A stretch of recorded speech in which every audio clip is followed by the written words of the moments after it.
আসসালামু আলাইকুম। এটা হলো বিশনের একটি আয়রন। আয়রনটিতে লাইন পাচ্ছে না, অপর সাইডে দিলে বডি হয়ে যাচ্ছে, হিট হয় না। দেখি এটা কি সমস্যা হয়েছে, আমরা এটা কীভাবে সমাধান করতে পারি। তো চেষ্টা করব আপনাদেরকে দেখানোর জন্য, সকলের সাথে থাকুন।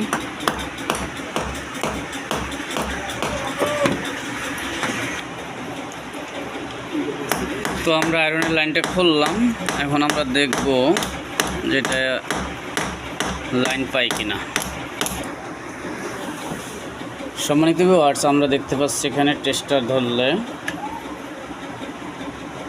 এখানে ফেজ আসছে। দেখেন এখানে যদি আমরা একটু ক্লিয়ার দেখাই, ফেজ আসছে। এখন যদি এটাকে আমরা এই তারে ধরি তাহলে দেখি কি হয়, সেখানেও ফেজ আসছে। তার মানে এখান থেকে আমাদের কি বোঝা যায়, যেখানে অবশ্যই আমাদের নিউট্রালটা প্রবলেম আছে। নিউট্রালটা প্রবলেম থাকার কারণে আমাদের কাজটা হচ্ছে না। তো আমরা এটা এখন আংশিকভাবে একটি আলাদা তার দিয়ে চেক করার চেষ্টা করব। তো সম্মানিত ভিউয়ার্স, আমরা দেখছি আমাদের এই লাইনটা পেয়ে গেছে। লাইনটা পেয়েছে, একটু অন অফ করে দেখাও যাতে লাইটের আলোর এতটা ভালো দেখা যায় না। একটু একটু বন্ধ কর।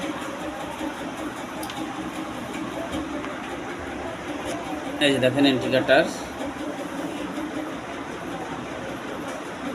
এই যে ইন্ডিকেটারটা এখন বন্ধ আছে, এই লাইন দাও, এই জ্বলে উঠছে। তার মানে আমাদের লাইন চলতেছে। এখন যদি আমরা দেখাই টেস্টারের মাধ্যমে, এই যে টেস্টার এখানে জ্বলতেছে এবং এখানে জ্বলে না, তার মানে এটা ঠিক হয়ে গেছে এবং এটা হিট হয়েছে। লাইট জ্বালাও।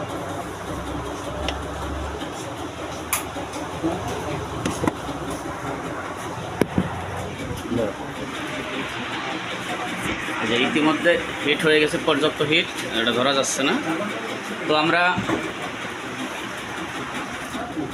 আমরা যেটা করি সেটা হলো কি, এ ধরনের সমস্যা হইলে এটা আমরা বাদ দিয়ে দেই, বা মেকারের কাছে নিলে ঠিক আছে, নেই ভালো মেকার হলে তারা তো এই সমাধানটা দেয়। নাইলে অনেক খোঁজাখুঁজি করি, কয়েল নষ্ট হয়ে গেছে, মেকাররা বইলা টইলা এটা সাইজ করে। তো আমরা এভাবে করলেই সহজে সমাধান করতে পারি। তো যদি ভিডিওটি ভালো লাগে অবশ্যই লাইক কমেন্ট শেয়ার করবেন, আর ভালো না লাগলে দেখতে থাকুন, দেখতে দেখতে ভালো লাগা ভালোবাসা হয়ে যাবে ইনশাল্লাহ। তো আজ এ পর্যন্ত, সকলে ভালো থাকুন। আসসালামু আলাইকুম।